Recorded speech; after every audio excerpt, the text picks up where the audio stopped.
Good morning, everybody. Welcome to this fourth session of Panel 4. My name is Anna Realini from Arras S.p.A, and I will chairing this session together with Professor Simon Harvey from Chalmers University. Today, we will have three presentations on the topic scenarios, roadmaps, and policies for decarbonization. You're very welcome to put your questions in the Q&A session here in Zoom or in the Huwa app. We will try to monitor both of them, and all the questions will be answered at the end of the three presentations. The first presentation will be by Holger Wiertzema from Chalmers University and will be focused on how to put future energy market scenarios in the evaluation of long-term effects of energy efficiency projects with a case study application. Please, Holger, the floor is yours.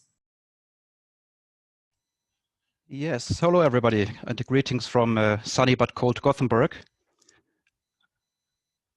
Can you hear me? Yes. Yeah, exactly. It was 4 degrees in the morning, so a good time to talk about heat, for example, in the form of steam generation. So I will talk about hybrid electric gas steam generation today for industrial plants and connect this to future energy market scenarios. As you can see, the work was funded by the Swedish Energy Agency, which we highly acknowledge, of course. So why should we look into steam generation at all? If we look at the European Union 28 in 2015, we can see that around a fifth of the industrial direct greenhouse gas emissions stem from steam and hot water production. Now you might think that just a fifth, that's not so much compared to the other sources of emissions. But if we look into these other sources, like for example, furnaces and processes, we can see and imagine, and I think this was also quite clear from the presentations we heard yesterday related to reducing greenhouse gas emissions from the iron and steel sector, but also the cement production, that this takes much more effort and that at least sometimes technologies are needed that are not even proven yet and not available yet. This is why it's quite interesting to look into steam and hot water production, since in this domain there are some technologies available which can be used to reduce greenhouse gas emissions from these emission sources. If we zoom in a bit in this 1/5 of steam and hot water production, we can see that steam is used in many different industrial processes as compared. When you, for example, look at the furnaces, there's this connection to iron and steel and chemicals, or for the processes, it's lime and clinker. But steam is essentially used in many different industrial processes. So if you find a solution here to reduce greenhouse gas emissions, you can potentially apply this to many other different industrial sectors as well.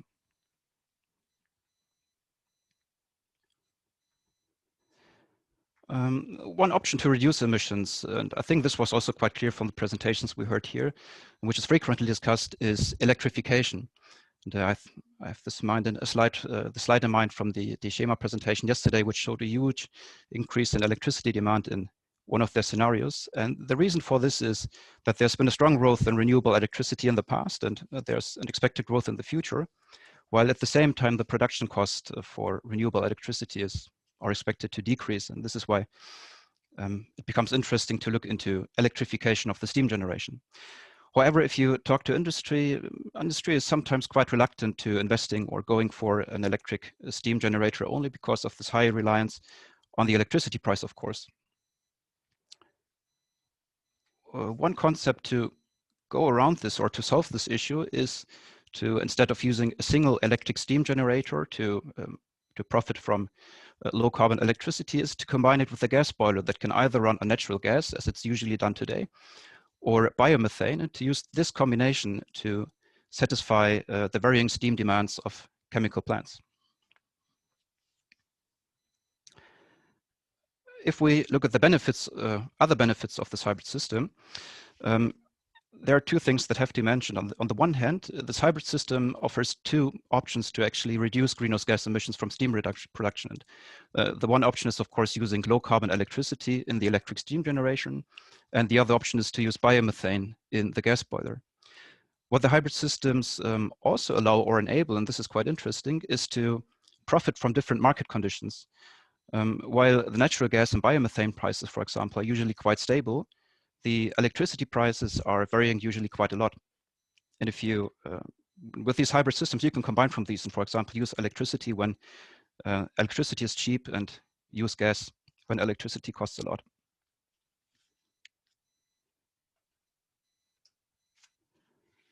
Okay, so what we looked into was the question when such a hybrid electric gas steam generation system is actually beneficial and what the impact of different future energy market conditions is on the profitability of a hybrid electric gas steam generation system compared to a gas boiler only.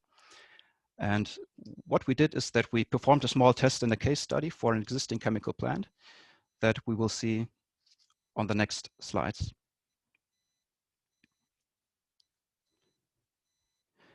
If we look at the slide, we can see the load curve and the load duration curve of the existing steam production at the chemical plant. It's a chemical plant that produces bulk chemicals. And without going into the details of the load curve, I think it becomes apparent that there are strong variations in the steam demand around this average value of 30 megawatts, which makes this case study quite interesting for using as an example to combine the fluctuating steam demand with fluctuations in electricity and energy market scenarios.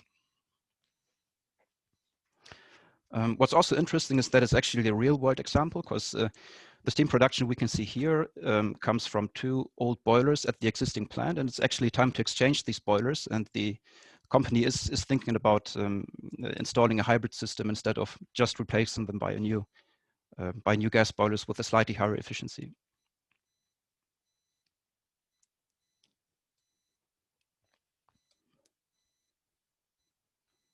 What we used to investigate this, the profitability and the impact of the energy market scenarios was a linear optimization model with the objective function to minimize the total annual cost of steam production. And we had several constraints in there. One constraint was related to the demand. So the steam production always has to provide the steam demand since there's no steam or heat storage at the plant. In addition, there are 2 more constraints that can be activated. One constraint is related to the electric grid capacity. And having this constraint in the model is actually the result of discussions with industry who several times actually when we talked to them mentioned that the access to electricity in terms of the grid capacity, of course, but also in terms of availability of renewable electricity is something which they see quite skeptical or which is sometimes an issue since it's not so easy to extend the electric grid capacity easily. The other constraint is related to annual on-site CO2 emissions, and I will go into this in not the next slide, but the slide after that. What the model gives is the optimal installed capacities per technology, which means in terms of gas boiler or electric boiler. But it also gives the hourly steam production in megawatt hour per fuel. So it can be from electricity, natural gas, or biomethane in this case.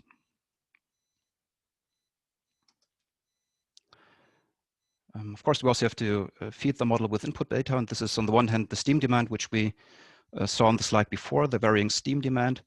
It's assumptions about the boiler technologies that's especially related to investment costs, but also efficiencies.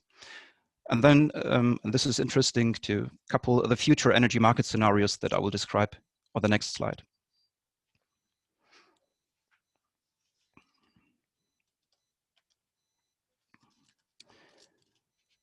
Okay. All in all, I will just present some parts or some results of our study. We used 8 future energy market scenarios that were developed by the Energy Systems group that is part of our division here at Chalmers. And these 8 scenarios are based on Sweden and Germany for 2030 and 40. And with collaboration and no collaboration, this is what is called here with the abbreviation no call and call. And what call actually means is that collaboration between different actors in the electricity grid, but also other sectors is enabled. So there are sector coupling strategies enabled in these model runs, and variation management techniques are enabled and can be used. And this, of course, leads to a shift or a more equal distribution in electricity demand, which in the end smoothens the electricity price. So you don't have these many peaks anymore because you can use sector coupling strategies to produce electricity for the heat, to use electricity to produce heat, for example, or to use variation management techniques to shift the charging strategy of electric vehicles. As reference conditions, we used the current conditions in Sweden for 2019 to have a reference case how such a system or such a hybrid system would perform under current conditions. The input data that comes from these scenarios are prices, of course, especially the electricity price, natural gas and biomethane. The CO2 emission charge comes from these scenarios, the grid transmission fee and specific CO2 emissions, which is, of course, mainly related to the electricity generation, because this depends on the power generation technologies. On the left hand, you can see an illustration of one of these 8 scenarios. It's a scenario for Sweden in 2030 without collaboration, so without sector coupling strategies and variation management techniques. And you can see that there's also quite a lot of variation in the electricity price here as well. And now, of course, and this is the interesting part, we have 2 sources of fluctuations. On the one hand, the steam demand of the existing plant, and on the other hand, the fluctuations in terms of electricity price. What's important to state here is that these 8 scenarios that were developed by the Energy Systems Group assume that the power generation system will have net zero emissions in 2050. And I think it's important to highlight this aspect, because if you talk about electrification in general, you always have to keep in mind the co-generation and the co-development actually of the electricity generation system.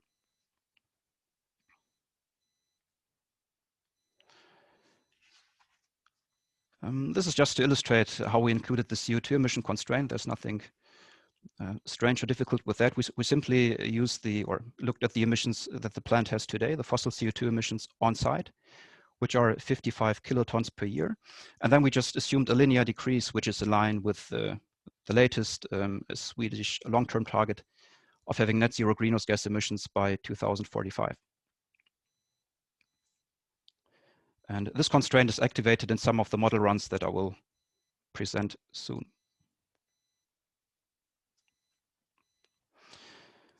What we now did is that we used the model and these 8 different scenarios, as well as the reference conditions, to identify the optimal generation capacities, so the optimal sizes of the gas boiler and the electric boiler for these scenarios based on the total annual cost of steam production, which means that not only investment costs, but also costs related to the operation are included. We then selected certain installed capacities to simulate an investment decision. So we fixed the installed capacities in terms of megawatt, and then we did what we called so-called what-if runs. So with these fixed generation capacities, we used different scenarios to see how these hybrid systems would perform if the scenarios would actually take place and occur. And this again, we compared with having a gas boiler only.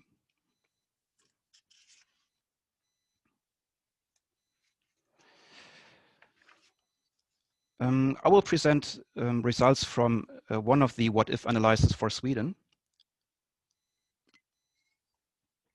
We should at first have a look at the right side at this gray box, where we have the different installed capacities for the options that we compared. And it's, of course, the gas boiler, which is only the gas boiler. It is option 1. Option 1 is the optimized configuration for 2030-40. We used an average here. While option 2 is the optimized capacities for 2030 and 40, taking into account that there would be on-site CO2 emissions and electric grid connection limitations. And this is essentially why the size of the electric boiler in option 2 is smaller than in option 1. Now, if you look at the left chart, and I use this gray box on purpose because otherwise it's too much information from the beginning, we can see on the left side the steam production from the different fuels, and these are denoted or shown in the bottom. It's electricity, natural gas, and biomethane in gigawatt hours per year, while the red dot illustrates the running cost, and you can find the unit on the right side. It's mega euros per year. So if we would use the installed capacities that are described before and run the model with reference conditions, which are the Swedish energy market conditions of today, we can already see the first interesting thing that appears, namely that the hybrid systems have a lower running cost than having a natural gas boiler only. This is, of course, because the hybrid systems today can switch to electricity in times of low electricity prices and benefit from this difference in the markets.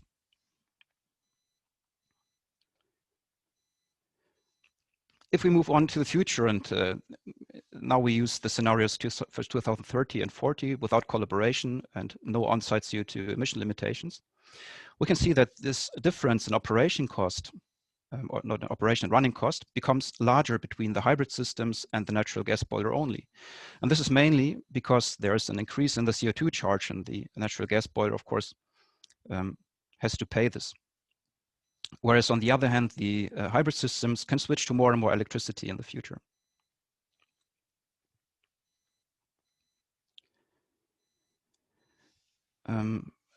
Now there's the next interesting thing. If we include CO2, on-site CO2 emission limitations, and this is what happens in this last 6 bars, then we can see something interesting, namely that the the gas boiler has to switch to biomethane to cope with the CO2 emissions limitations in line with this target that I described.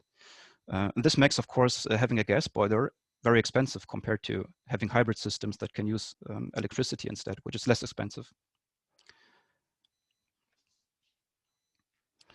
We can also see that, I will use the mouse here, these 2 bars here are similar to these bars here. And this is because in this case already, that is here, the CO2 emission target is already met. But if we look into these 2 bars and compare these 2 bars with these here, you can see that the hybrid systems need to switch to more electricity, even though it's not cost optimal, to also be in line with the CO2, on-site CO2 emission target.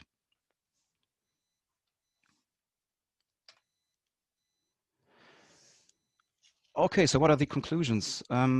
On the one hand, and I think that's one of the main results actually of the study that we did, we can say that hybrid steam generation is a robust concept in terms of running cost if we take the future development of energy market scenarios into account, with higher CO2 charges and especially higher restrictions on on-site CO2 emission limitations compared to a gas boiler only.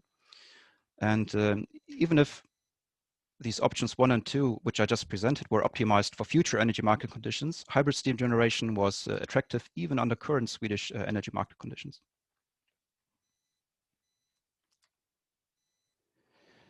Yes, so thanks for your attention, and I'm happy to answer your questions. Thank you very much, Holger. If anybody has any question, please write it here in Zoom, or if you are unable, use the Huba app. And now, and the questions will be answered at the end when all panelists will join for a final roundtable. Now we go to the second presentation of this morning. This presentation will be performed by Marc from EDF and will be focused on white certificate system in France, and especially its application to motor-driven systems, with a comparison to considering separately each part of an electric motor. Marc, the floor is yours.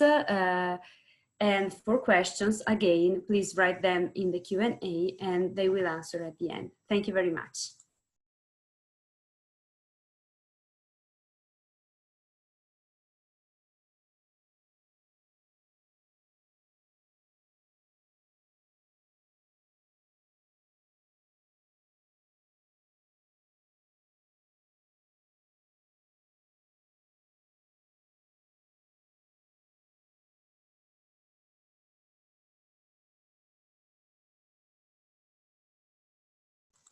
Guys, sorry, the speaker is muted. I don't know whether it's possible to solve this issue. We will ask I think it's something with the manager of the platform.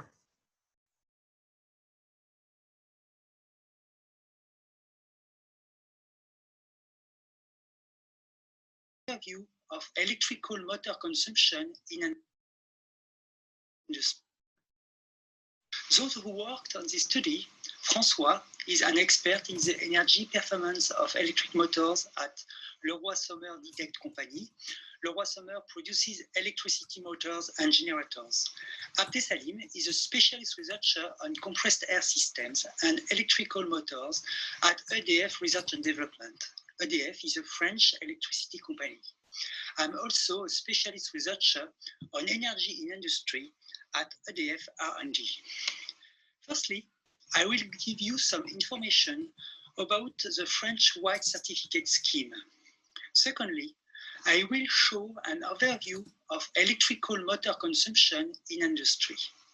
Thirdly, Abdessalim will share the difference between a component approach and a system approach, and will present a first example. Finally, François will detail a second case and will conclude. What are the French white certificate? In France, white certificate represent 90% of the 1.5 of the annual saving target set by the Euro Directive. French government set an energy efficiency white certificate obligation upon final energy suppliers over 3 years periods.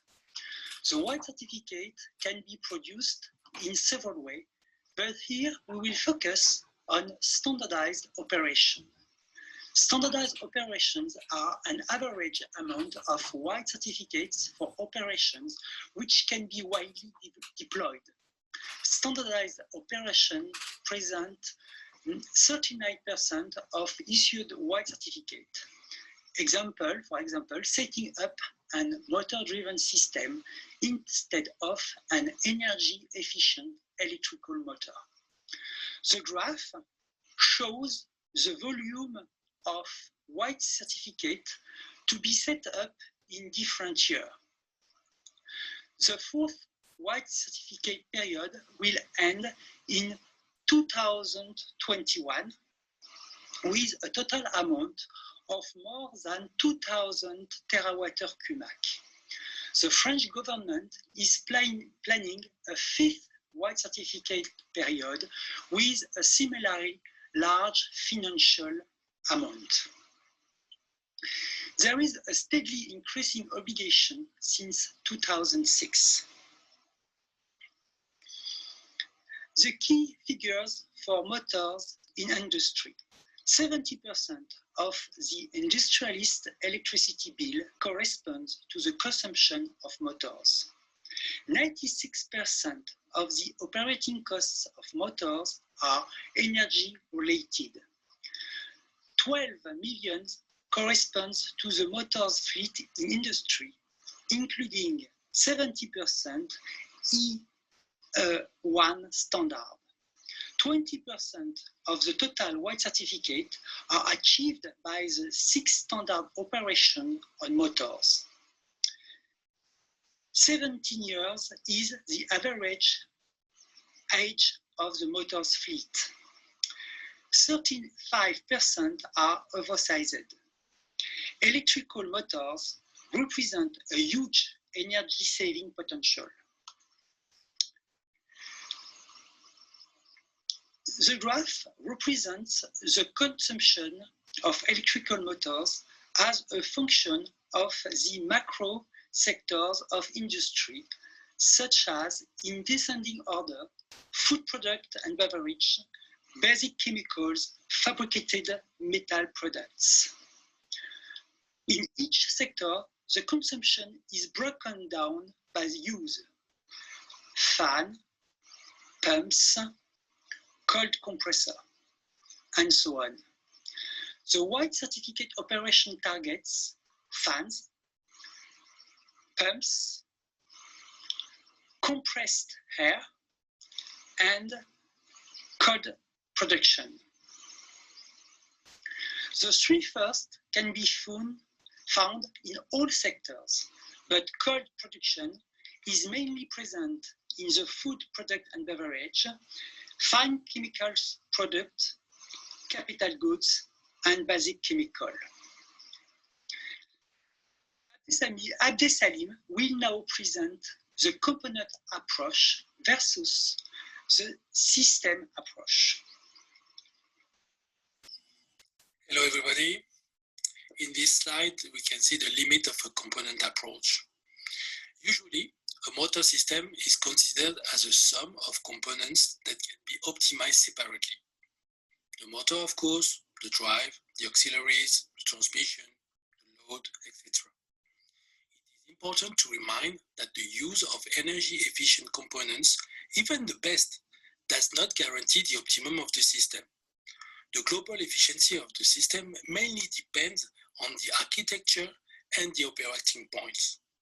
For example, a IE4 motor with a variable speed drive can be inappropriate if the pump is not correctly sized or if the process requires a constant flow.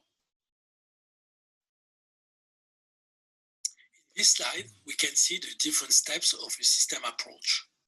Usually, a system approach analyzes both the supply and the demand side of a motor-driven system and how they interact.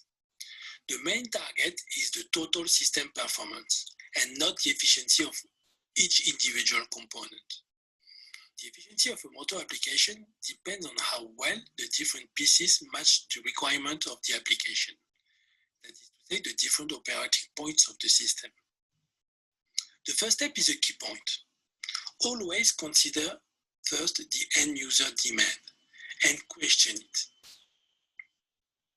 It is important to consider demand as a parameter to optimize and not a physical data that cannot be modified. Sometimes acting on the demand generates much more savings than optimizing a component.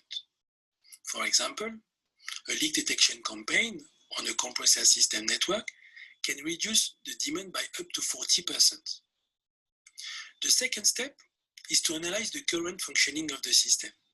What are the parameters to record? The duration of the audit. This measurement will help to size the solutions and to build what-if scenarios. Without measurement, the analysis may become quite hazardous. Step 3 will focus on the control. Which parameter can be optimized by a loop control? For example, pressure, temperature. Which sensor can be used to guarantee the energy efficiency of the system and also the optimal process functioning? Step 4 and 5 are the motors and other equipment selection. The system sizing should not be limited using one point, usually called nominal set point. It is necessary to consider an area in which the system will have to interact with the demand. Using a software at this step of the analysis is very useful. It will guarantee the accuracy of the component selection and take into account both the economical and the technical aspects of the problem. In this slide, you have an example. The motor-driven system approach has been applied on a compressor unit in a chocolate factory plant. Industrial chocolate process production requires a high level of automation, in which compressor is used to power many equipments. The air production was made by 3 45 kW fixed-speed oil-injected screw compressors. The initial situation was evaluated using flow and power measurement. A specific study aimed at reconsidering and optimizing the demand. A leak detection and reparation campaign was conducted. The main expensive and inappropriate use of compressed air were suppressed, and a pressure drop of the network was made. Concerning the control, an automatic system using an algorithm was installed to drive the compressors according to the demand. One fixed-speed compressor was replaced by a VSD compressor. The main results concerning this optimization were a reduction by 16% of the compressor production ratio, a reduction by 25% of the compressor production volume, and a CO2 emission reduction by 12 tons per year. Now I let François show you another interesting example concerning fans optimization. Hello to all. Well, as you can see on the screen, we are dealing with another example of a systemic approach to a fan process in the automotive subcontracting industry. Here you can see the process of actions to achieve the objective expected by our customer. In first step, goal for the end user, he wanted to optimize the operation of its process installed more than 30 years ago with a mechanical flow regulation. obviously wanted to reduce energy consumptions and its total cost ownerships. In second step, end user demand, as you can see at the top of the screen, we have taken into account the necessary operating cycle with a constant pressure of 2,800 Pascal on a flow rate of 15 cubic meters per second for 10% of the time, and 12 cubic meters per second for 90% of the time. This fan operates 7,000 hours per year. Then we realized energy measurement to qualify the need in terms of installed in useful power. In third step, selection and recommendation, we have sized and chosen the most efficient equipment in terms of power, speed, service factor for the electric motor, for the pulley belt drive, and the flow sensor. Like you can see here, we have integrated a high performance PID control loop inside the drive inverter, and we have simulated energy saving and payback times for our customer with our digital tool, Energy Saving Advisor. In the fourth step, installation and commissioning, we installed and commissioned the equipment. And lastly, we have a control by measure energy consumptions according to the operating cycle. You can see the result obtained in the fifth step. The average power consumptions increased to 40 kilowatt instead of 66 kilowatt before. The energy saving per year is estimated is 171 megawatt hour, and the cost saving per year is 14 kilo euro and 6,800 kilogram of CO2. In conclusion, the aim is finding ways to improve energy efficiency and achieving the carbon neutrality by 2050. White certificate can help this challenge. Motors account for 70% of electricity consumptions in industry on average. As you have seen in this presentation, the systems approach is the best solution today for optimizing the energy consumption of a drive system in the vast majority of processes like a fan, pump, air compressor, cold compressor, and so on. The main objective is to meet the needs of the application and the process, no more, no less. Today, we have at our disposal to meet this need many high-performance solutions like electric motor i5, synchronous electric motor, drive inverter are available on the market today. Calculation software are available to help us on the market today, and innovative and communicating sensor, control group, and measurements are also available to do a very good job. I would like to finish my presentation by saying, let's go greener in the industry. Obviously, we remain at your disposal with Marc and Abdessalim to answer your questions. Thank you very, very much for your attention. Bye-bye.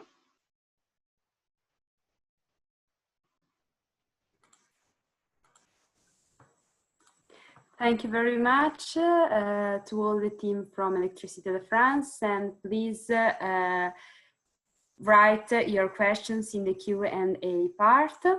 And now we go to the last presentation of our session that is not far from France. We go just to Switzerland, and we have a presentation about the evaluation of the current status of energy efficiency in the Swiss food and beverage industry in order to investigate the options to realize the energy efficiency and CO2 abatement targets of 2030 and 2050. Navdeep, this is your turn. Okay.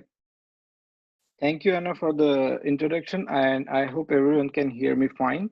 So today I'm going to talk about energy efficiency improvement potential and its contribution towards abatement of carbon dioxide emissions in Swiss food and beverage sector. So I will first briefly give the background of the food and beverage industry in Switzerland. Then I will briefly walk you through the methodology. And then finally, before wrapping up, I will discuss the results. So as of today, Swiss food and beverage manufacturing in Switzerland consumes about 14% of total final energy demand of Swiss industry. And it is also responsible for 14% of carbon dioxide emissions generated by Swiss industry. While looking forward, based on the Swiss Energy Strategy 2050, it is expected that food and beverage industry would reduce its total final energy demand by 36% until 2050. So which would, in other words, mean that the expected contribution from food and beverage sector within the total final energy demand reduction would be 12%. So one thing to notice here is that this 12% would be combination of factors such as energy efficiency improvement, the changes in activity, as well as changes in structure. The corresponding carbon dioxide emission reduction from this TFE reduction can be expected to be 65% as compared to the current value. Now, if we look at the last couple of decades in food and beverage industry, we can kind of notice there is a gradual electrification. So in 2002, the share of electricity demand was 34%, and in 2018, it is 44%. So which consequently has resulted in reduction in CO2 emission intensity, although at a very small rate of 0.6% per annum. However, the rate of increase of energy consumption has been faster than the rate of increase of production, which unfortunately results in slight deterioration in energy efficiency. Although at a very small rate of 0.2%, food and beverage industry was the only subsector in Swiss industry to record the deterioration in energy efficiency within this period of 2004 to 2018. So the aim of current research is to kind of identify the technology options to improve energy efficiency and also identify their potential to do so, as well as estimate the contribution of energy efficiency towards carbon dioxide emission reductions. So before estimating the potential, the first step is to characterize the energy consumption at the level of individual production steps, particularly for Switzerland. So we do that with the help of energy efficiency measures database provided by ENOV. So ENOV in Switzerland is basically a private organization which helps Swiss industries to improve their energy efficiency and reduce carbon dioxide emissions. So this database provided to us involve information such as descriptions of energy efficiency measures implemented since 2000 to 2016, the energy mix of the establishments which are reporting to ENOV, and they are anonymized, and the geographical location. So all this information helps us to kind of further classify the establishments within food and beverage industry into the product groups such as dairy, meat, fruits, vegetables, etc. And in turn, it helps us to estimate the shares of total final energy consumed by these product groups. And then these shares are extrapolated to the level of national, to the level of entire Switzerland. And eventually we can kind of estimate the total final energy demand consumed by each product group, which is not readily available in national statistics. So once we know the TFE demand of the individual product groups, it is further broken down into the consumption for each individual production step based on typical energy consumption profiles obtained from energy audits and pinch studies. So eventually we end up with total final energy consumed by each individual production step, such as, for example, pasteurization or evaporation in dairy, or cutting and mixing and drying in meat industry.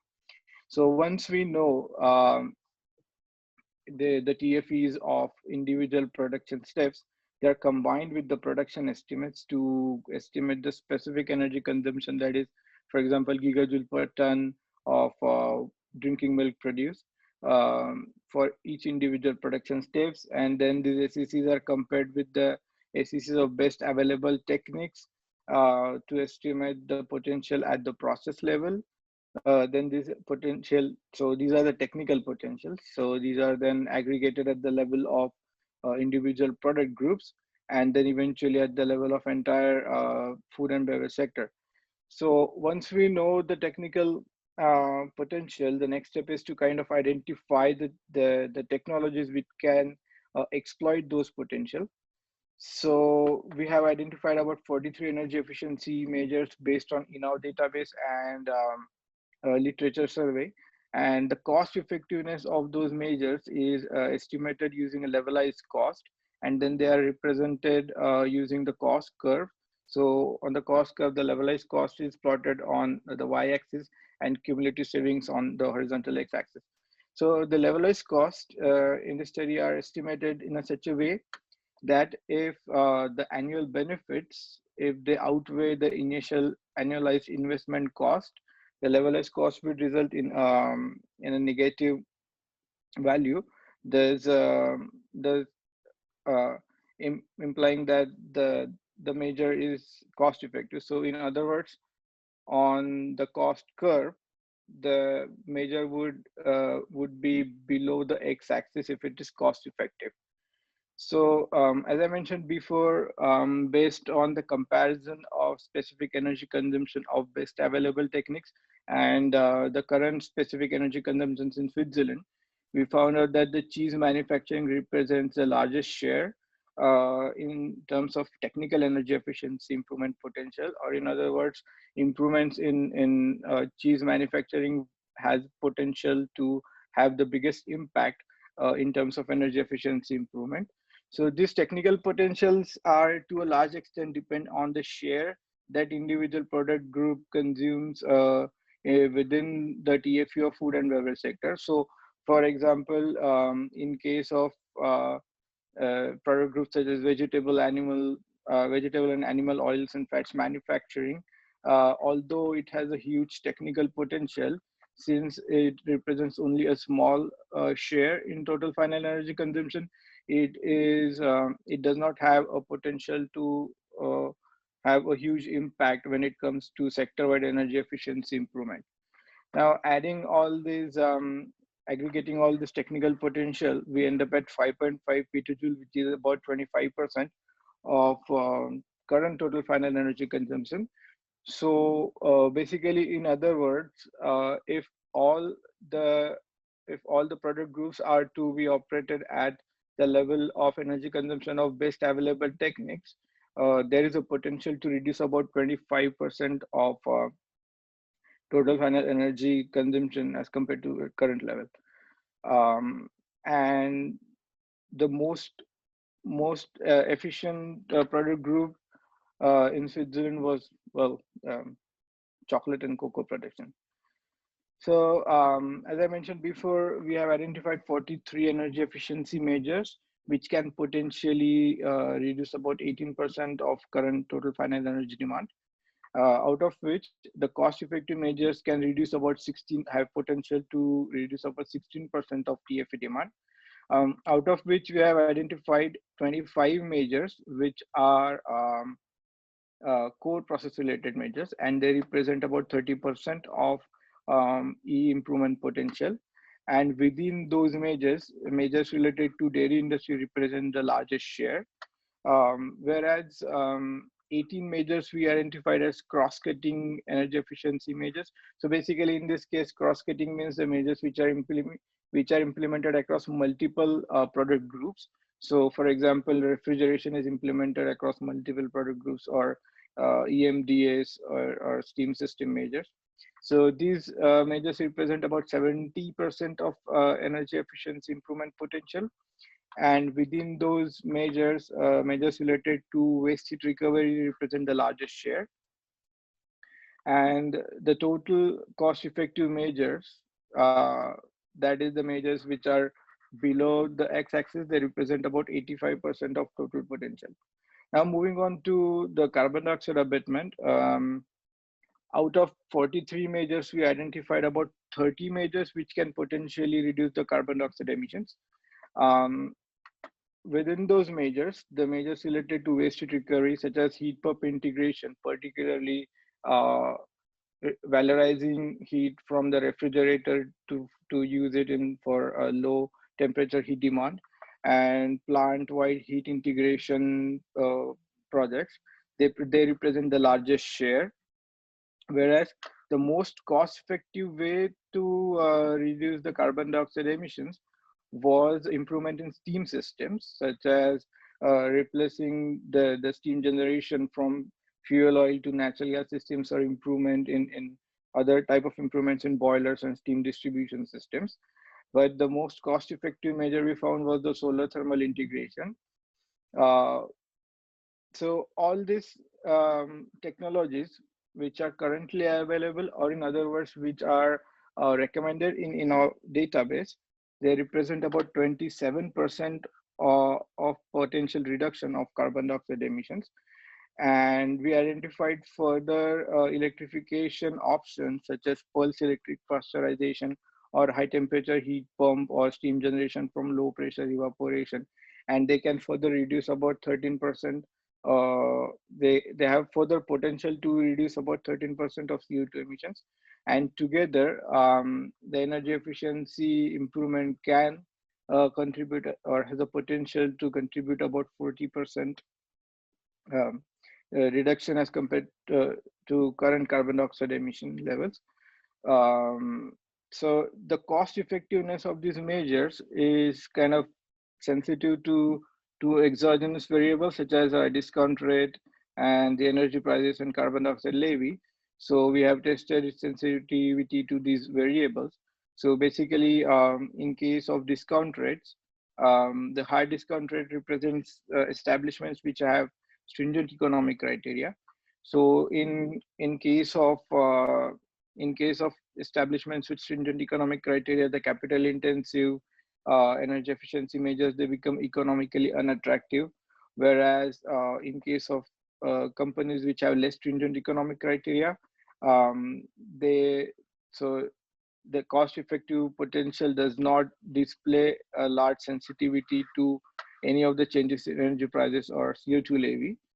In case of higher energy prices, on average, most of the energy efficiency measures, they become cost effective or become economically attractive. And we can see in every case, there is like a gradual increase in cost effective potential. But particularly in case of companies with stringent economic criteria, in case of lower energy prices, measures related to EMDS or waste heat recovery, they become economically unattractive. So as you can see from here, the cost effective potential drops by about 9 percentage points in this for the stringent economic criteria. And in case of higher CO2 levy, the measures related to waste heat recovery and further electrification, or measures such as membrane technology instead of evaporation, they become economically attractive. And as we can see in every case, in case of higher CO2 levy, more and more measures become economically viable, and this is represented from a gradual increase in cost effective potential. So to conclude, based on a fact that the 25% of TFE can still be reduced if all the processes are to operate at best available techniques, Swiss food and beverage sector is relatively inefficient.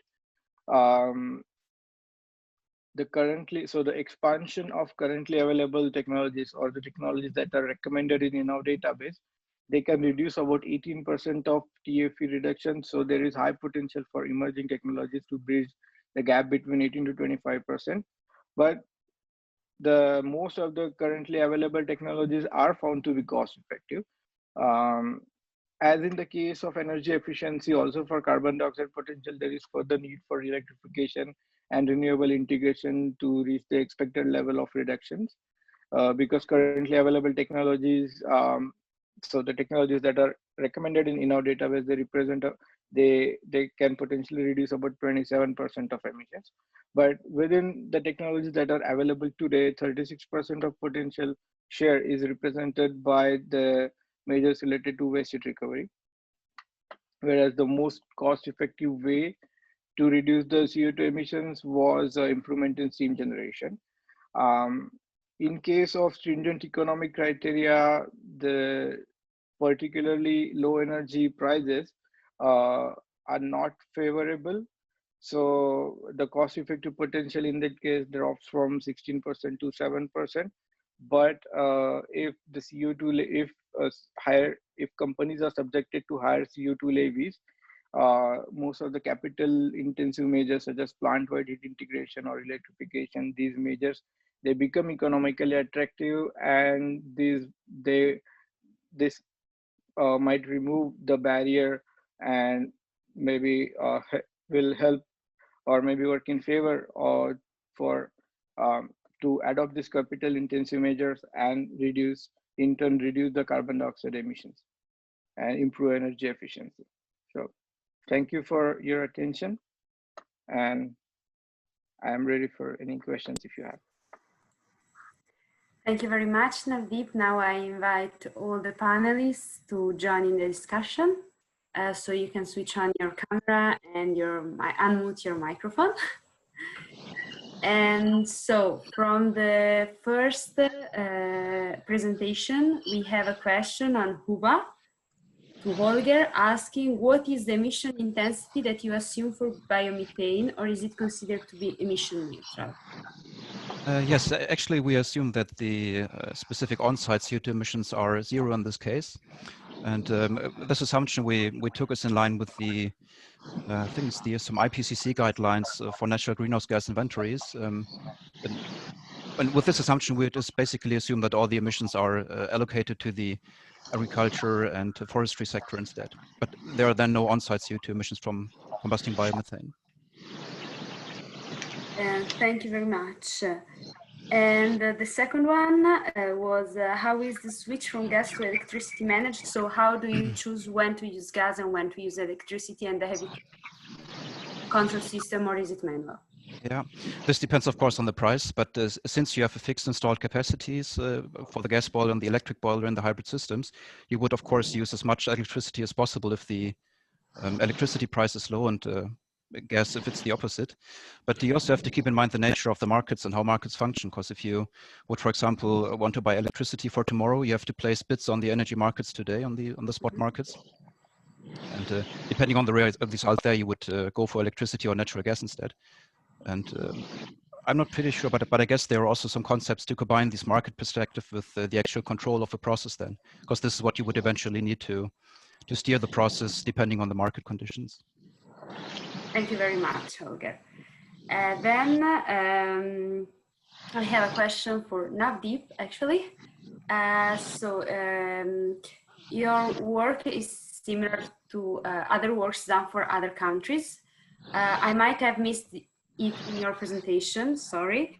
But the thing is, did you have also validation by the industry? So did you organize like stakeholders meetings or meetings with some, I don't know, with associations, industrial associations, to evaluate the applicability of the technologies you propose? So to evaluate whether the potential can be fulfilled, or you just took literature and best available techniques in consideration?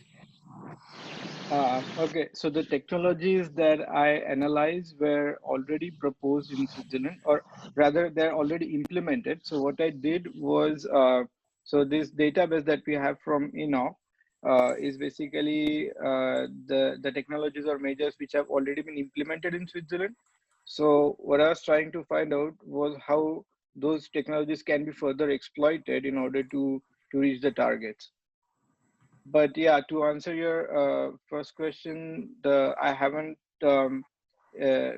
contacted the stake like industry itself, but I have been in contact with INOV.